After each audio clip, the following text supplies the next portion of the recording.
Hello everyone. Welcome. Jacobson is my name, in case you didn't know.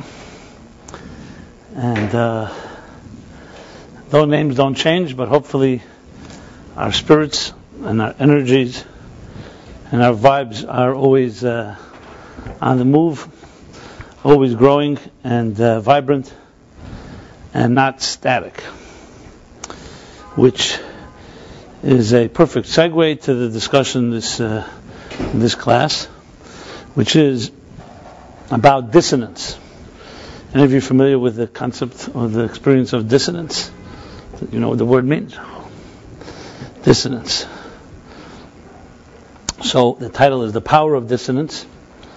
How strong are your comfort zones? So I remember the first time I traveled to Arizona, which has become a pretty affluent retirement village, and I saw towns named, like Comfort Zone, Arizona. I don't know if there's actually that one by that name, but that type of those names given very much from a marketing point of view, trying to entice people that this is like your comfortable place to be, I guess, until you make the next transition. It rubbed me the wrong way. Imagine someone saying, come live in Pleasantville, or what are the other names there? Like, anyone get, I can't even remember some of the names. But basically all in the category of Comfort Zone USA, okay? And when Mark Twain said that he would like to live his last years in Manchester because it would make the transition to death easier. Why he chose to insult Manchester this way, I guess anyone that travels there probably knows why. It's very industrial and very much conducive to, as I said, preparing you for the next stage. Well, even though we all like comfort zones to some extent, they also happen to be our undoing. Though it's not good to generalize, but if you could pinpoint the root of most problems in life is not that we have dissonance, but the fact that we have a problem with dissonance.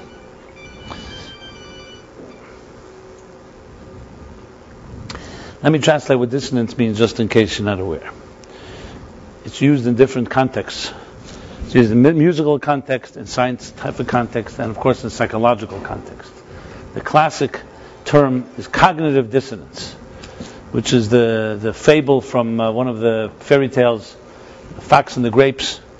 Classic story of a fox who's drawn to the smell of these luscious grapes, but the grapes are out of reach of the fox. So the fox attempts and tries everything possible to reach these grapes, but as much as he tries, you cannot. So finally, he gives up, but instead of giving up and just saying he can't reach the grapes, he must say he comes to the conclusion that the grapes have to be sour. From there we have the word sour grapes.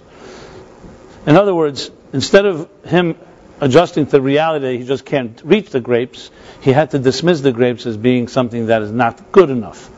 And that's why he couldn't reach it. This is a classic psychological thing that most people do, many people do, that when something doesn't work your way, instead of you adjusting to the reality, you adjust the reality to your perception, and you actually can even change how you see things. Which really comes down to this: if you hear something you don't like, what do you do? Do you dismiss it? Do you challenge it? Or do you actually listen, and maybe there's some point there? Now, of course, there's also the other extreme, people who are always vulnerable to every type of critique, and every time someone says something to them, they're constantly second-guessing themselves. So this, of course, is a dilemma that we deal with on a daily basis. The balance between self-confidence and arrogance. The balance between self-esteem and knowing when to listen, perhaps made a mistake. Jeff here, as I walked into the class, said he called me because he thought I maybe need help. So I told him I'm healthy enough to ask for help when I need it. Just using you as a scapegoat. I hope all of you are healthy enough to ask for help when you need it. But unfortunately many don't, because they feel if they ask for help it makes them seem weak, makes them seem incompetent, unable to solve a problem. So this is of course, Hillel's famous line, Imenani li mili, if I'm not for myself, who will be for me? And then, of course, the second line, which is as equally critical, is if I'm nila atzmi, if I am for myself, ma'ani, what am I? Which seemingly contradict each other. Are you for yourself, or you're not for yourself? If you're not going to be for yourself, if you won't be for you, who will be for you? And if you're only for yourself, what are you? And then, of course, the third line I should add, if not now, when? Which, if you give it some thought, maybe the third line answers the question. In other words, there is a balance between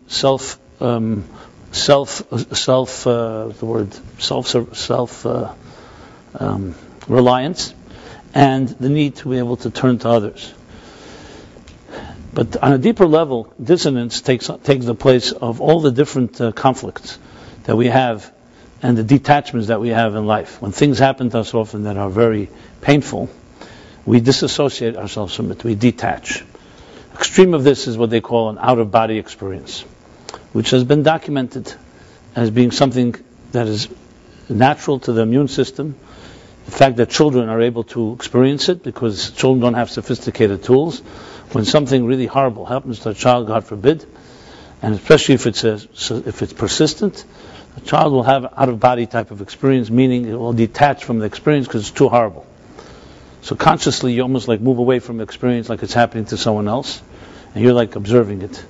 And if this is sustained for a while, you actually can develop a different type of character, where there's the character that you really are, that really was hurt, and the character that you've assumed that's protecting itself from not being hurt like that.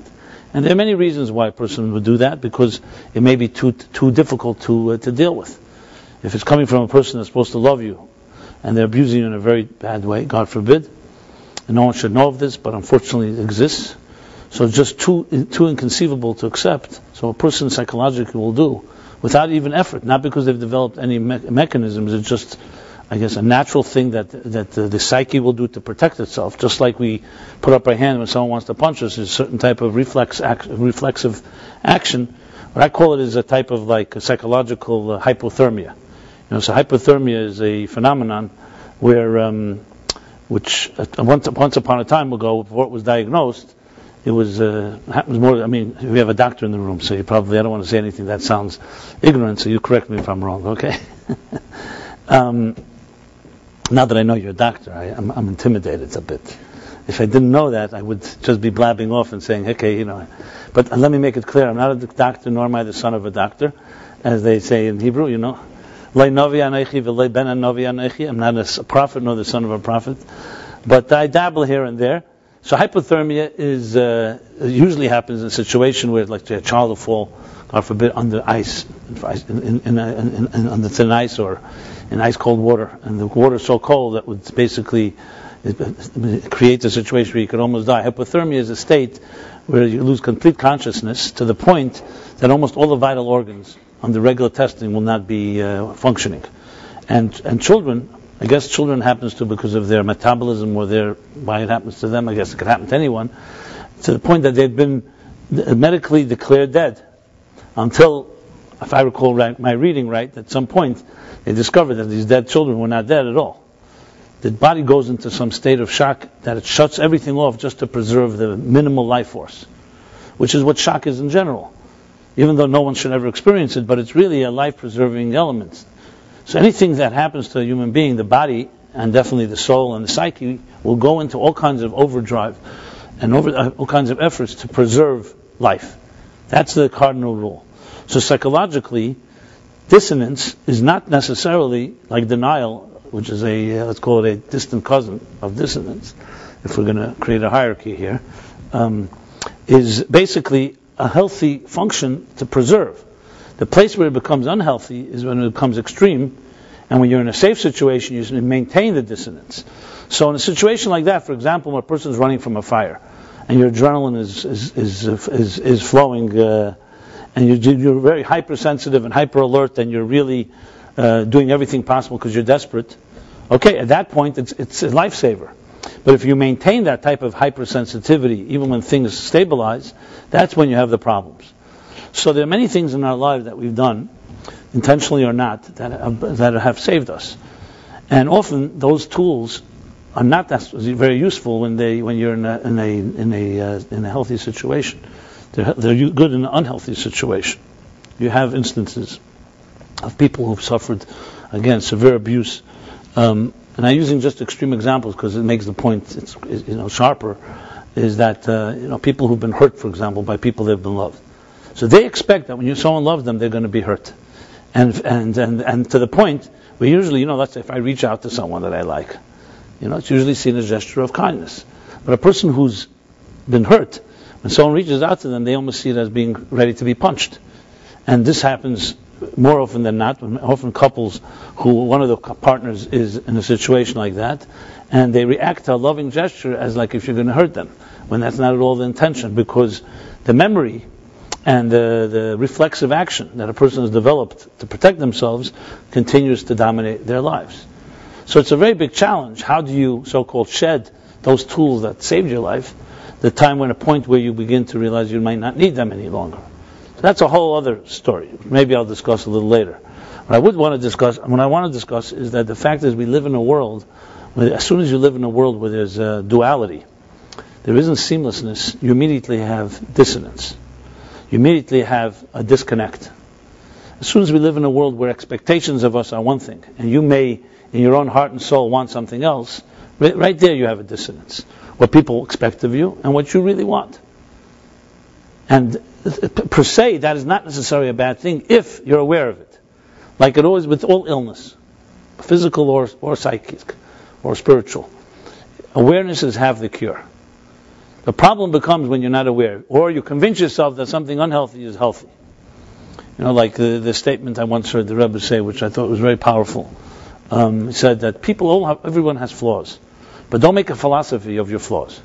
Because once you make a philosophy of it, then it becomes like a legitimate system, And so to recognize we have weaknesses, but suddenly you make a whole philosophy about it, time passes, and now we got ourselves to contend with a whole system, which is all based on some dissonance, some false premise, or some protective tool. And that's a big challenge. I can tell you from my own experience in dealing with people, it's not usually the flaw itself that's the problem, it's that they built a whole system around it. And there's a whole series of conclusions they've come to that the original premise is false. And you can't even retrace the steps any longer because it's now developed into a full-blown life story. So the challenge is, how do you identify that? And how do you get back to the natural state of dissonance before it becomes something that has taken over and we can't even distinguish between the two? So, I don't know if you read the email. I guess if you're here, you read the email, because we're in a different location. Those that are not here didn't read the email. So, what can I say? Pavel, did we let them know there that if someone comes here, they should be sent here? Okay, fine. So, I posed there 4 questions, like some type of quiz. One was actually quoting, I'll tell you later who the quote is from, that the best way to, I forget the exact language, but the best way to corrupt the youth is by telling them to like those that are similar to them more than those that are not like them. And the question is, what's your reaction to that type of philosophy, that type of approach? I'd be happy to take some responses if you'd like to respond. And then the other 3 questions were, when you come to a party or to an event, do you choose to speak to people you know, or do you choose to speak to strangers? That was the second one. And the third one is, if you identify a problem or a challenge in your life, how much from 1 to 10 would you say you're the problem? How much do you think someone else is the problem? Or it's out of your control? And I forgot already the 4th one. I remember the Rebbe's words, but I don't remember my own so well. Does anyone remember the 4th one? What was the 4th one? Comfort zone, something about comfort zones. But anyway, those 3 are good enough. Anybody wish to weigh in, or are you too vulnerable of questions, if I may? Yeah? Okay, fine. It's all right. Remember, the camera's only on me. No one sees you, even if they may hear you. So obviously there's a commonality between all these questions. It really comes down to is how trapped are you in your comfort zone? And how much do you see it as a comfort zone, or how much do you think it's just the way it should be? So, I'll just speak from an intellectual perspective first. One of the great episodes in the Talmud is the story of Rabbi Zera. Rabbi Zera was a great sage, and he was a master of the Babylonian Talmud. As you may know, after the temple was destroyed, approximately that time is when the Mishnah was compiled by Rabbi Yehuda Hanasi, known as Rabbeinu HaKadosh, and which was a big thing because for almost 1,000 years, well, more than 1,000 years, the Torah was passed on orally, meaning oral interpretation to teach the student of the written law of the Torah Shebiksav, the written. But they saw that Torah was being forgotten, all that interpretation was being forgotten slowly. So even though it was a prohibition to write down that which had to be memorized, but from there on they began to write it down. There comes a time to preserve Torah. Sometimes you have to do something that the Torah may forbid. This is not a simple matter, but the rabbis, their consensus was that we have to preserve it, so they began to write it down, which what we call today the Talmud, the Gemara. The Talmud consists of Mishnah and Gemara. It's two generations. Mishnah are the Tanoim. Tanoim are like Rabbi Akiva, Rabbi Meir, and so on. And then you have the next generation called Amirayim. That's the Gemara. There's the students of the Tanoim. We're talking approximately first century. First, second century. And then there's the generations afterwards, how the Torah reached us, which is a whole other discussion of the chronology of Torah's Masorah, how it was passed on. The first 40 generations actually is documented by the Rambam in his introduction, if you ever want to look it up, to Mishnah Torah. And even Pirkei Avot really talks about Moshe Kibbutz Torah. Moses received the Torah from Sinai, passed it on to Joshua to the Skenim to the Nevi'im, and so on. So there was a man called Rabbi Zera. As I was saying, so after that point, there were two major academies established. One was called the Babylonian Academy, from which we have Talmud Bavli, which means the Babylonian Talmud, developed in Babylonia, which is basically modern-day Iraq. And there was the second, the Jerusalemite Talmud, Talmud Yerushalmi. So it was an academy in Jerusalem that developed as well, and there are many similarities, but these two Talmuds are very different in many ways. The Talmud Bavli was concluded after the Talmud Yerushalmi, so it's the final say, so to speak. But there are two different methods. The Talmud Bavli is far longer and far more extensive than the Jerusalem Talmud, but these are two different, we'll call it intellectual paradigms, different approaches to analyze a problem. So Rabbi Zera was a great sage, and he had studied in the Babylonian academies, he had mastered Talmud Bavli. Then the Talmud says in Bava Metzia, it says that Rabbi Zera went along and wanted to start studying and mastering Talmud Yerushalmi. So he fasted. The two opinions, 40 fasts, 100 fasts. He fasted 40 or 100 fasts in order to forget the Babylon Talmud, in order to be able to begin to retain the Jerusalemite Talmud. That's the story. And he was successful. The question is this. What kind of, you ever hear someone have to fast to forget knowledge? More importantly, knowledge is accumulative. Since when do you have to forget one body of knowledge to accumulate a new body of knowledge? Knowledge grows. Whatever you learned yesterday can be a stepping stone to tomorrow. So why would he want to forget? You could say he wants to fast to merit that the Jerusalem Talmud should be open to him, should be easy to learn. Why did he have to forget? And then there's, of course, the prohibition against doing anything deliberate to forget Torah, which is God's word. To forget God's word is considered a sin. And here he went ahead deliberately to forget. So the many answers given, but the primary answer is that he was not interested in forgetting the knowledge. He was interested in forgetting the methodology, the method of the Babylonian Talmud. So he was not forgetting what he had learned. He wanted to forget the method. What is the difference between the Babylonian method and the Jerusalemite method? In Hasidic and Kabbalistic terminology, it's the difference between what they call Er Chayzer and Er Yashar. Literally, Er Yashar means a direct light. Er Chayzer means a refracted light. Classic example, sunlight is Er Yashar. There's a sun, it emanates light. It's a source of light. The moon is a classic example of Er Chayzer, refracted light, because it doesn't have its own light. It reflects and refracts the light of the sun. So these are two types of light, but they also are two methods in intellectual process. There are those that, for example, approach an idea, challenge, or problem, and they intuitively try to come straight to the solution. That's our Yasher approach. They go straight to the solution, and then they may question it, and so on. And then there's the bottom-up approach. That's from the top down. The bottom-up approach, the refractive approach, so to speak, is where you slowly build it. You begin to analyze it, probe, offer a theory, challenge that theory, challenge it again, counter-challenge. It's a slow, painstaking process, directly antithetical to the first process, because it's filled with doubts and filled with confusion and back and forth arguments. And at the end, the goal is, of course, to get the crystal picture. And you challenge the idea again and again and again. It's completely two different approaches. And not one is necessarily better than the other. They each have their advantage. At the end of the day, the way the scholars explain, obviously the second approach in the long term is a more thorough one. Because the first one, you may miss many things. It's like some people have a grasp. In school you have friends, or you know yourself, that are quick heads. They know how to grasp something very quickly.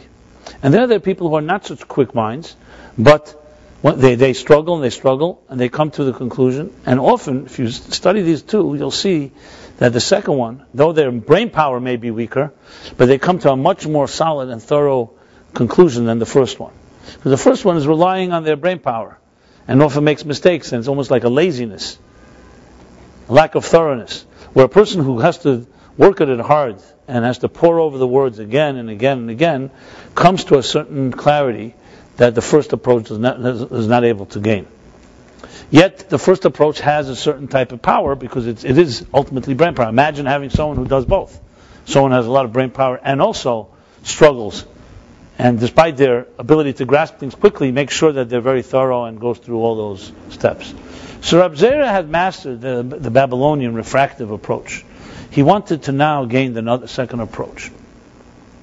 And that's why he fasted. Because the fasting would help him not forget the knowledge, the facts, the information he had gathered, but the method. Now why is this an important story? Because you rarely find such type of intellectual curiosity. They say today, psychologists say today, by the time we're age 8, we've already developed the way we solve problems. We may not have all the tools and all the wisdom and experience to solve problems, but the methods we use have already been somewhat become a certain routine. And that's based on how we've observed our parents, we observe friends, society, media, school, and so on. So we have developed already, which makes a lot of sense, because if you look at language, for example, at around age 13 is the cutoff point, where someone who born in one country will learn another language, if they come to the new language before 13 or 14, they usually will not have an accent. After that age, they'll have an accent, almost guaranteed. Not because they can't master the vocabulary and the words and the intelligence, it's because at a certain age, certain things begin to shape and form that are not easy to change later. I'm not saying you can't work at it, but talking about naturally. So the same is true psychologically. There are certain patterns, routines, methods that become part of us. So if they're not healthy ones, there you could say, okay, time's come to grow up and start getting beyond your unhealthy tools and learn some healthy tools. But what happens if they're healthy ones? Rabbi Zera had developed a very healthy tool. He knew how to study Talmud Bavli. No one suggests there was anything wrong with his method. Yet because of his search for truth, seeking truth, he did not suffice. He wanted to learn a new method. Can you imagine a new method? This is pretty rare. You rarely find people ready to be open, as I said, to break bad habits, let alone to break a good habit. Why would you want to break a good habit? But he was looking to go beyond himself. That is obviously something to admire. It means that it's not because his life broke down, because he has a problem, or because he's faced a crisis or trauma, but simply in the search for truth, he wanted to master a second method. And that's why fasting was necessary, because you couldn't do it yourself at that age. You needed some divine intervention. Fasting was a form of penitence, a form of deeper tshuva, a form of deeper introspection, etc., etc. I say it because it teaches us that in life, the only way a person grows is when they're able to challenge themselves. If you can't challenge yourself, you will be stuck exactly where you are. Now, we always like our cake and eat it too. We like to say we challenge ourselves, but we really don't want any change. That's how it is. People have an issue, a problem, and that's where dissonance comes in. So dissonance is a very healthy thing. It's telling you that where you are and where you want to be are not consistent, and that bothers you. If it doesn't bother you, you have no dissonance. It bothers you, but what do you do about it? Do you do what the fox did and say, you know what, the thing I really want, I have it already, or it's really not really that important? In other words, or do you actually confront yourself and say, look, I'm not there yet, and let me figure out how to get there? You want to apply this to real life? Apply it to relationships. We live in a time of plenty of crisis with relationships. Everybody wants a relationship, but it's very elusive. It's very elusive. I don't know what the numbers are, but it's very elusive. And the question, as I asked before, is from 1 to 10, how much are you part of the problem, and how much are others part of the problem? Now, rest assured that even if you are, will pay lip service and say, I'm sure I'm part of the problem, the fact is psychologically, it's always easier to blame somebody else. Especially if there's a legitimacy to it as well. Because the fact is we always minimize our role in things. When there's a problem, there's two people involved. Yes, it takes two to tango, but it's always the other one that's probably a little more of the problem. And I reacted to it, maybe I made a mistake by reacting to it. That's what you hear people acknowledge. But it's very hard to really look at yourself in the face and say, I am repeatedly doing the same mistake. And the important qualification, repeatedly doing the same mistake without being someone that's constantly beating yourself up. People who constantly say, I'm always the one that's at fault, I'm not talking about that either. I'm talking about a healthy set balance, as I said, where you have self-esteem and still you're ready to say, I'm part of the mistake. There's always the other option. There are people who always are blaming themselves first. That is equally problematic because it's also not realistic. So this concept of dissonance really, in a way, captures the story of all our lives. Whatever tension there is, tension means two forces that are not in harmony. That's dissonance. Then if you study the history of music, they say the Greek early music, classical music, was focused primarily on pure harmony. Now here we have a musician in the room. So if I say something wrong, Philip, please correct me. I have to qualify. Are there any physicists in the room? Because I intend to bring something from physics too. So, okay. But we always have online. Look, I have to apply what I'm saying to myself, that I'm open to being corrected. So that's why I'm focusing on that possibility. And I said I'm secure enough to acknowledge if I said something that is wrong or not completely accurate. So music, there is harmony. But then later musicians, and I'm not sure exactly the history of what stage, began to introduce, like in poetry, a certain dissonance. So there's consonance and there's dissonance. And the dissonance is almost like throwing in a certain note that you wouldn't expect. It's almost like grading, but it has a role to play. And there's all arguments between the classicists and the so-called freestylists. Which one is it? Are they both music? Or one is just like, playing around? Because you would think a harmonious flow would be the thing you want to have. You don't want to throw somebody off.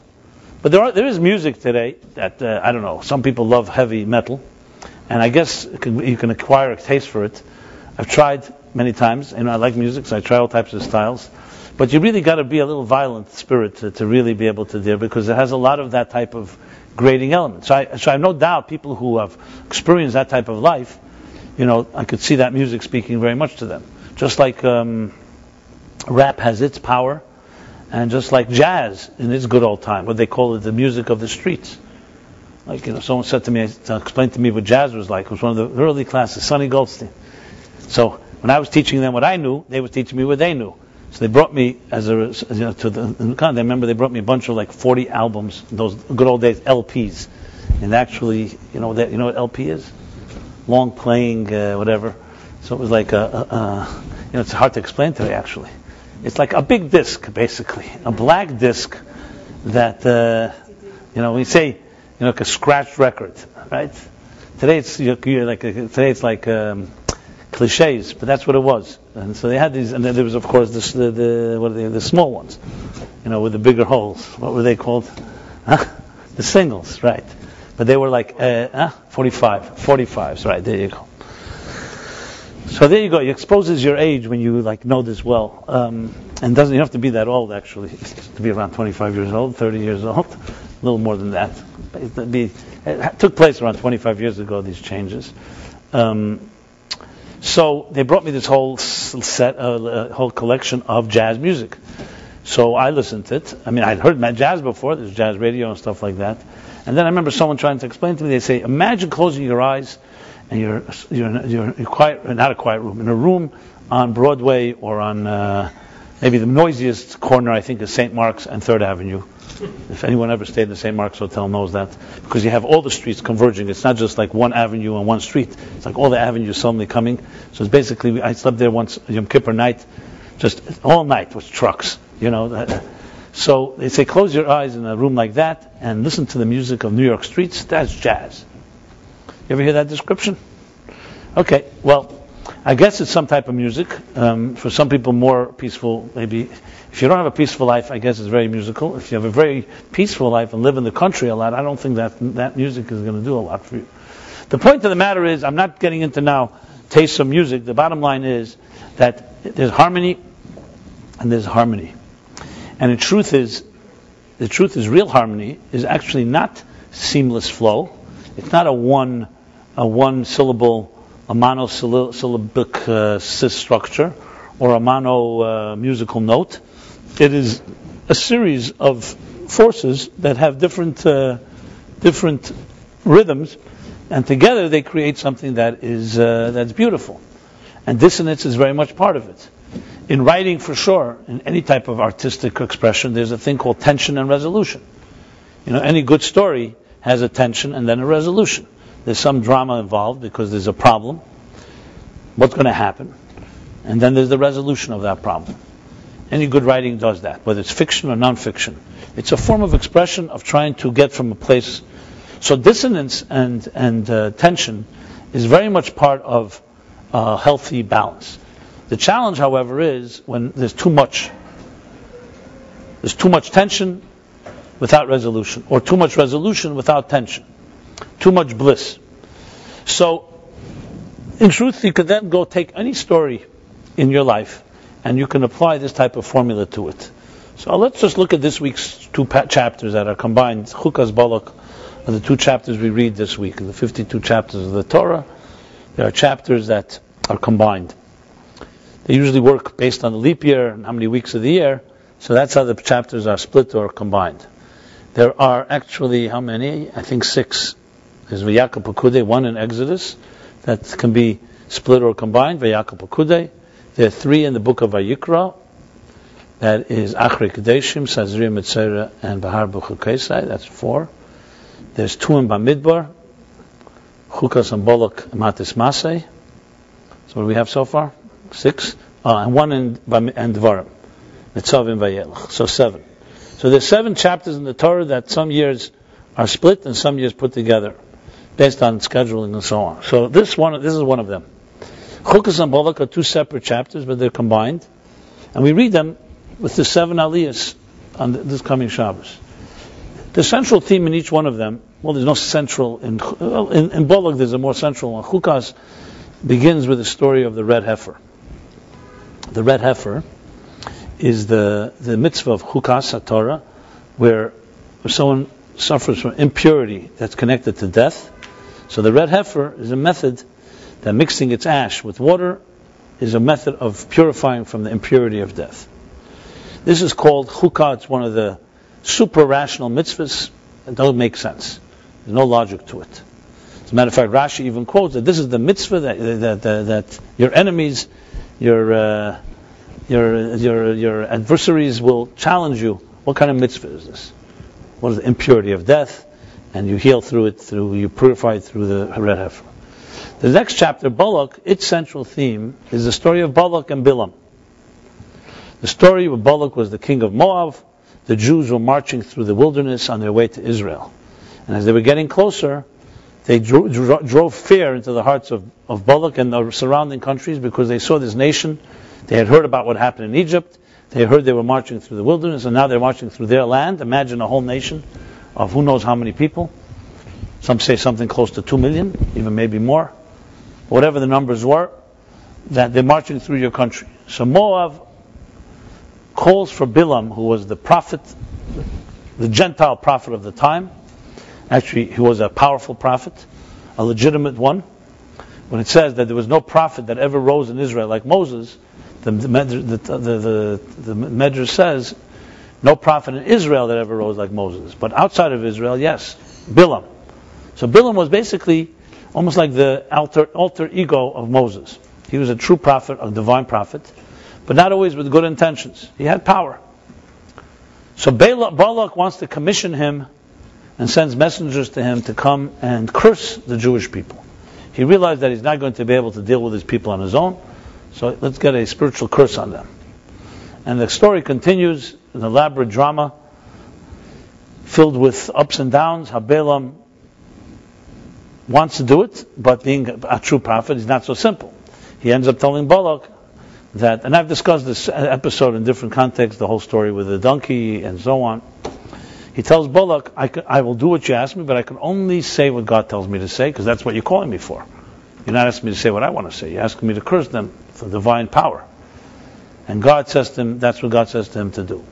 And bottom line is, 4 different times, instead of curses coming out of Balaam's mouth, blessings come out of his mouth. So the one that was supposed to curse ends up being the source of blessing, and actually they end up being some of the greatest blessings the Jewish people ever received. Which is interesting, because a similar story happened much earlier with Esau and Jacob, where Jacob and Esau's angel go to battle, the wrestling angel, all night, and when the dawn breaks, the angel says, I want to go, and Jacob says, no, I won't let you go until you bless me. And he asks him, what is his name? He says, Jacob, and I will call you from now on Israel. So here again, the person who's supposed to be the Esau, the enemy of Jacob, ends up giving him the greatest blessing. And the name Israel, what we have today, Eretz Yisrael, Am Yisrael, Israel comes from Esau, not from the good angels. It comes from a bad angel, so to speak. And same thing with Balak and Bilam. Who gives the blessing to the Jews, the greatest of all, which we say every morning, mind you. Ma tevu elecha Yaakov, ma tovu. How beautiful are the tents of Jacob, u'mishkanesecha Yisrael, both names, and the dwelling places of Israel. This is blessing stated straight out of the mouth of Bilam, and it gets better and better. Every one of those 4 stages, the blessings get greater, to the point that this is the first place alluded to Mashiach and the end of times. Maimonides writes that where is it alluded to? In Balaam's blessings to the Jewish people is the promise that Mashiach will come and redeem the entire world. Who does this all come from? From Bilam. Now, the end of the story, as usual, no always happy endings. The Torah is not like about a happy end of a movie. There's always problems. So Bilam, his final doesn't go down that won't go down without a fight. So Balaam basically tells Balak, I can't curse them, but I can give you advice. That's what Balak should have asked for in the first place. He should have asked for advice, and we would never have gotten those blessings. Instead, Balak, he went all the way. He wanted the curse, so he got himself the blessing. So be careful what you ask for. There's one lesson in all of this. But advice, as far as advice goes, Balaam gave him brilliant advice. Balaam said they cannot be destroyed except if they destroy themselves. I can't curse them. God is not going to allow me to do that. You get them to destroy themselves, and then they're vulnerable. And he says to them, send the beautiful Midianite women, and let them seduce them, and that will be their destruction. And that's exactly what happens, and the chapter concludes with that episode. Zimri, one of the leaders of the Jewish people, Zimri ends up being a desecration of God's name as he defiles God with a Midianite woman in public and so on, until Pinchas comes, and then you have the next episode. But that is for Wednesday Night Live next week, which we'll discuss soon whether it'll be live or not. But that's another story. But the point being is that this is the story with Balak. Now, if you want dissonance, here you got dissonance from every angle possible. So, before I get to this actual, the more detail of it, both these episodes, since they come together in one chapter this week, they have a commonality. The commonality is dissonance. The commonality is a tension. maybe the greatest dissonating force, I can't say dissonate, the greatest force of dissonance in our lives is the fear of death. There are psychologists and thinkers and philosophers say it's the greatest fear of a human being. And even though it doesn't manifest necessarily that you think about it every second, but all other fears are subsets of that. Fear of being disappearing, the fear of being not valued. Well, because deep down inside we all know that there will be a day where we will no longer be here. So some say that is what drives everything we do, to try to leave a mark, to try to show we have some significance. Some go as far as saying that this creates a very deep existential dissonance, because it's like knowing that, right now I'm here, and I think I'm important, and then 500 years from now, will anyone even remember my name? So though, as I said, we don't necessarily consciously think about it, and I'm not here to necessarily make you think about it, but subconsciously we think about it. Some people think about it more than others. The Buddhists and Far Eastern, a lot of what their goal is to conquer the fear of death by recognizing that the world of spirit doesn't die, or the other different ways. In other words, once you get rid of that fear, you usually get rid of all other fears, because you're not afraid of that. Then what else is there to be afraid of? What can happen to you? So mortality is at the core of a lot of fears that we have. Now, obviously, people who deal with health issues and so on have it in a more obvious way, but in a subtle way, some say it drives everything. I would say a Jewish perspective on this is not necessarily the case, even though Judaism doesn't say that there isn't such a fear, but Judaism does not see the psyche of a human being driven by the fear of death. But nevertheless, as I said, I don't think it's inconsistent with Torah thinking, because the fact of the matter is, we live in a world where we have many fears. Some are real, some are fantasies, some are real, some are fabricated, but we live in fear. Now, fear, mind you, is not necessarily that trembling fear where you walk down the street and suddenly your heart is pounding because you're afraid of something. Real fear is the one that's silent, completely silent. The one that just debilitates you, the one that does not let you make a complete move. The fear of failure, the fear of maybe there's a different option that would be better, the fear of being rejected. These are quiet fears. They're not loud. They're not necessarily, as I said, a fear of. As a matter of fact, some of the most fearful people in this world are also the most fearless. Now, if you want me to explain that, or it's self-understood, I'll explain it just in case. Because their real fears have made them feel fearless about everything else. So the fact that they're fearless in certain areas doesn't mean they're not. It means that their fears are so deep that everything else, more superficial, they're fearless about. People who have gone through difficult trauma in life can have that. They're very deep-lying fears, but on an outer level, nothing phases them. But should never be confused that this person is very courageous, because it does give you an impression that a person like that seems like, fearless. When you see fearlessness, rest assured, where there's smoke, there's fire. There's probably some very deep fears there too, that are very much concealed. Because a way of protecting your fears is to become fearless in every area that you could become. It's like the bark is more powerful than the bite. The sizzle and the steak concept. People are very good at the sizzle. They're very good at the fireworks. When you cut to the essence of it, not necessarily. So, fear is a force that's very difficult to speak about, because most of it is not even known to us. But it's also part of dissonance. It's part of dissonance. The way Judaism or Jewish mysticism would put it, and I'm taking it now from Ayin Beis, since that's been the operative source, at least for me, studying it now in the centennial, that we're 100 years from when it was delivered in 1912. And as I've said many times, it's extremely far-reaching and revolutionary stuff in there.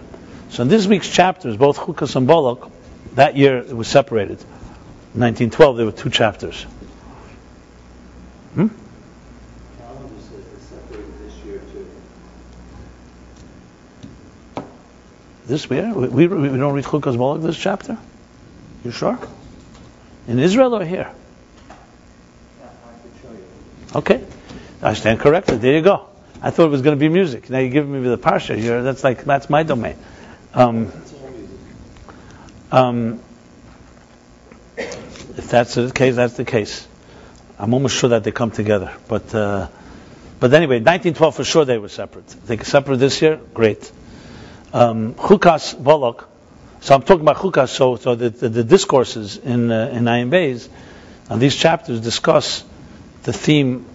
I wouldn't say directly of dissonance, but let me just phrase it in the context, because it can help understand things. In Ayin Beis, I trust you. If it says it, it says it. 1912 or 2012? You told me to always give sources. No, great. That's great. So, in the discourse of, like I said, 100 years ago, this centennial discusses something I began last week discussing, and let me sum it up. The power of Ayin Beis is that what it does is, it's like the difference between symptomatic medicine and medicine at its root. Dealing with the symptoms are at the root. Like when you want to really get to the bottom of an issue, you like to take an X-ray and see what it's like at the core. And in the case of Ayin Beis, that's what it does. It dissects the basic building blocks of existence. So it doesn't speak about things necessarily on a symptom level. It speaks about it on the core level. Real building blocks. What shapes existence? What defines existence? But when you understand it that way, what it helps it sheds light on our lives in a very fundamental way. Like this whole discussion of dissonance really comes down to this. We begin our lives, we work, everything is from the bottom up. What I mean by that is, no one has given us a blueprint or a roadmap to what life ahead is going to present itself. What is coming up ahead of the road. It's not like you have a roadmap and say, here are the roads that you're going to be traveling on, and prepare yourself, this road will twist and turn, ups and downs. We come into the world, we're basically thrown into this world, and figure it out. So I'm not talking about necessarily a prophecy, a prophetic vision of what the future is, but even some type of sense of what life is all about.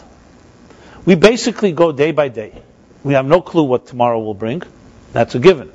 But we also don't necessarily know whether we even have the tools to deal with what tomorrow will bring. So we're born into this world.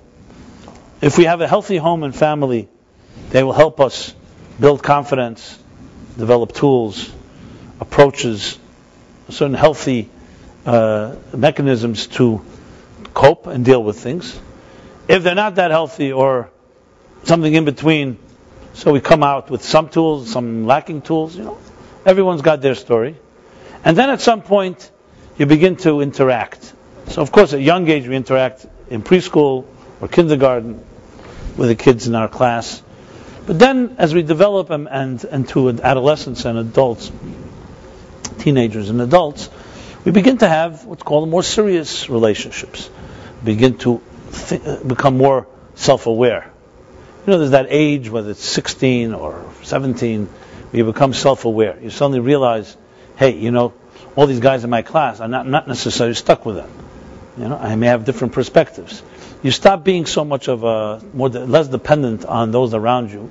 You begin to start thinking for yourself. And it could be even a terrifying time in a person's life, because what do you do with this newfound awareness? For some people it's very threatening. It's like being thrown out. Now you're out on your own, so to speak. But as time passes, we cope.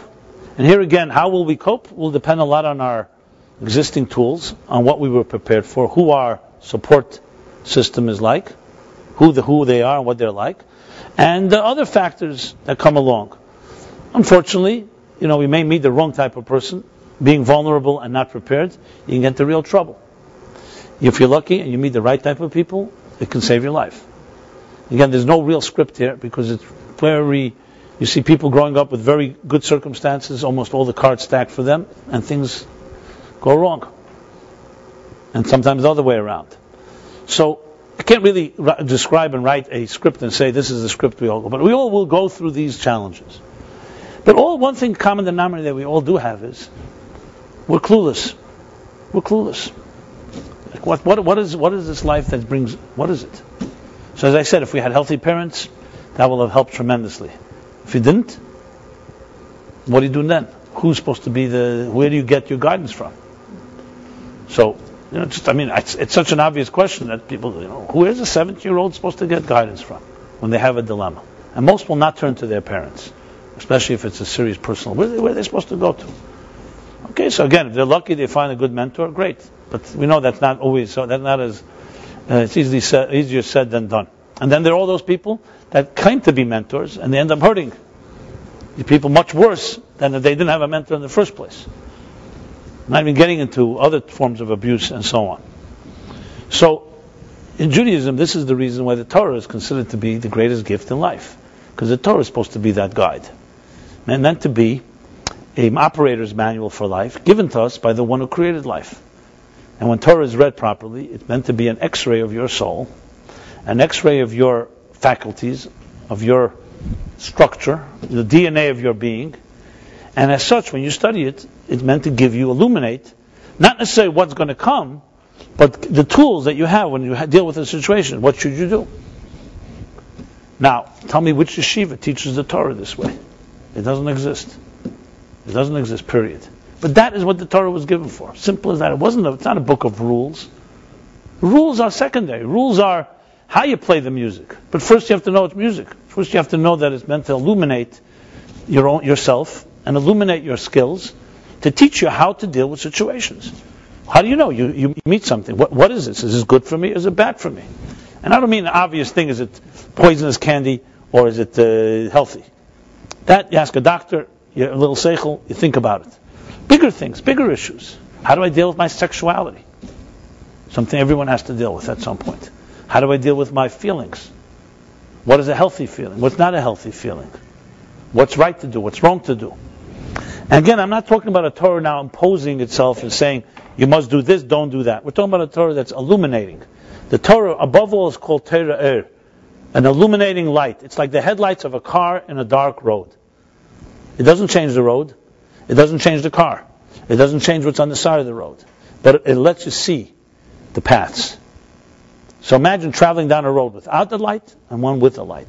The light does not change the realities, but the light lets you see this is a road, this is a ditch, this is a bad place to go, this is a good place to go. Now, we would wish that the Torah would be taught to children this way, and as they turn into teenagers, adolescents and teenagers, they would have this tool. To say that it's not taught at all, I can't say that, but primarily in this type of way that I just described, it would change the whole world if everybody was taught such a Torah. It would be basically a gift that comes along with you in life. As you grow, you have an operator's manual. Imagine buying a machine and you have no idea how to use the machine. Imagine buying a machine, coming home, opening the box, great machine, it looks beautiful, and there's no guide. You don't know what buttons to press, what buttons not to press. That's what the Torah is all about. So in Ayin Beis, which is of course we call Primis HaTorah, the inner dimension, it talks not about the mechanics, it talks about the engineering.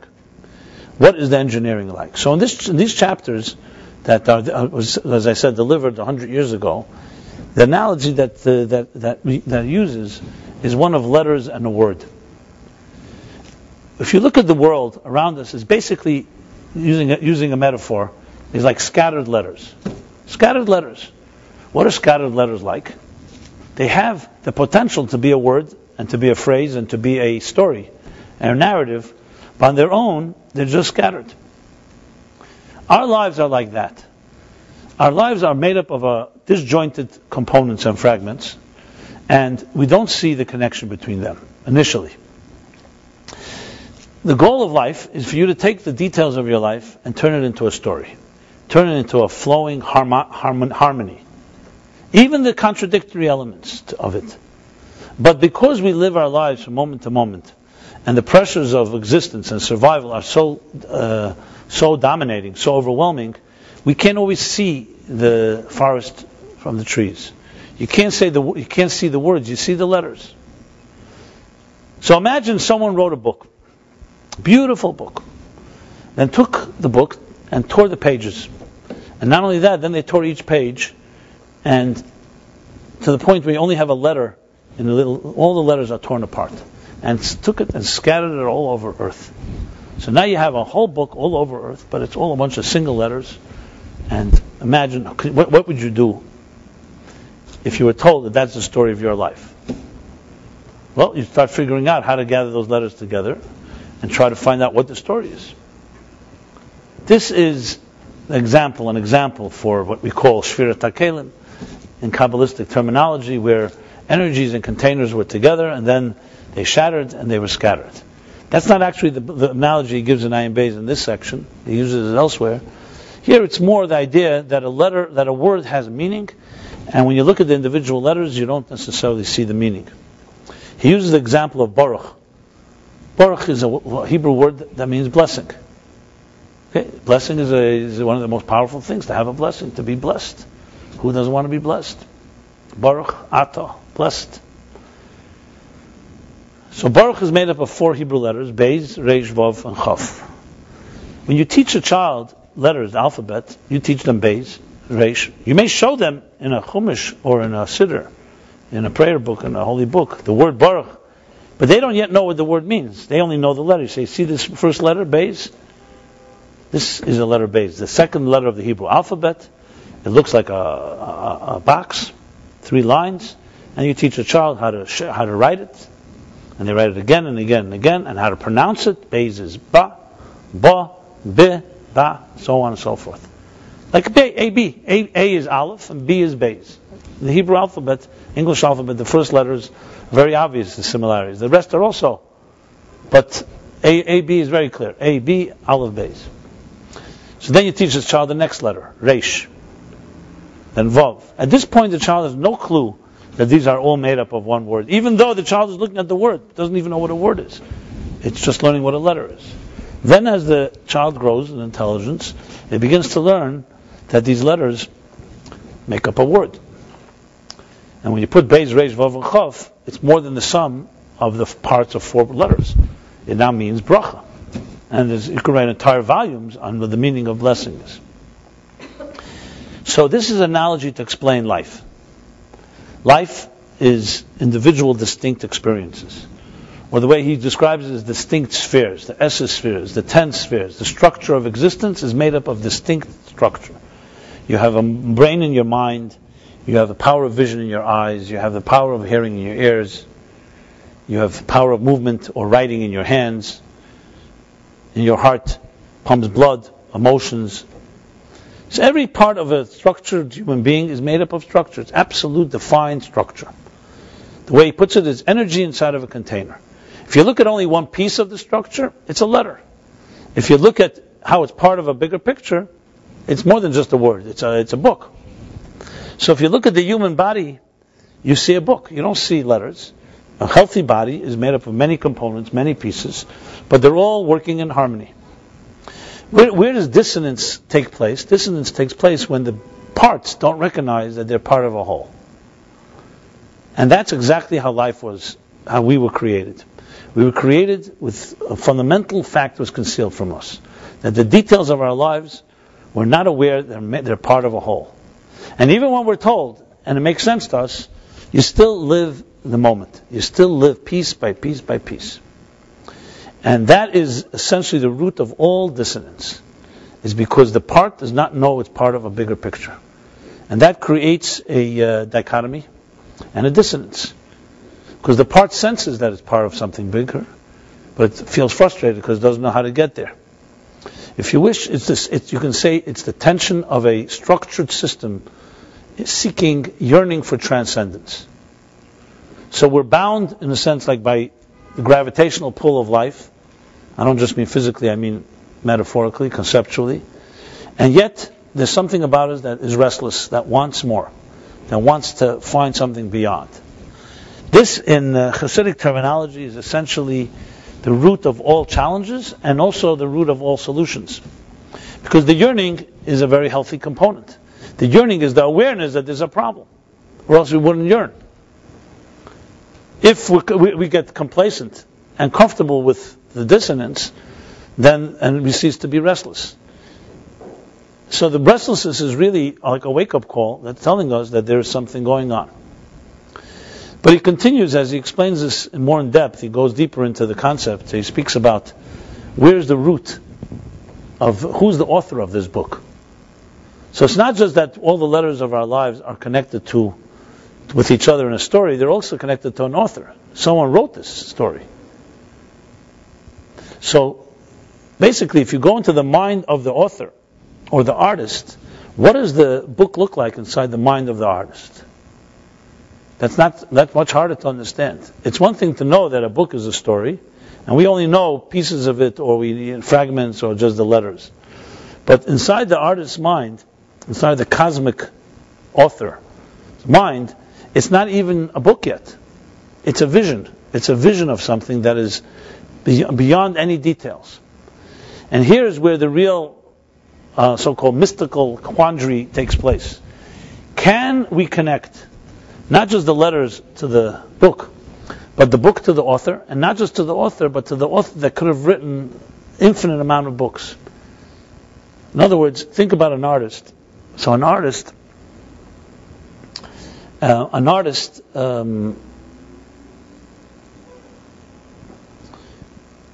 before he or she envisions a particular type of art, a particular image, has the capacity to create all kinds of art.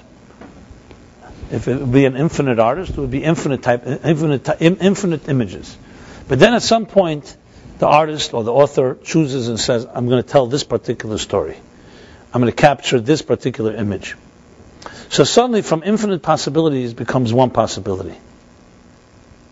But it's the same artist that's able to do so much more, is chosen to now chose one story. The story of your life and my life is that story. And the challenge in Ayin Beis, he wants to not just connect the story to the book, but to the author and all the other possibilities that the author was able to conceive. So we don't just connect the finite structure of our existence to the root of the finite, but also to the root of the infinite. Now this may sound a little esoteric,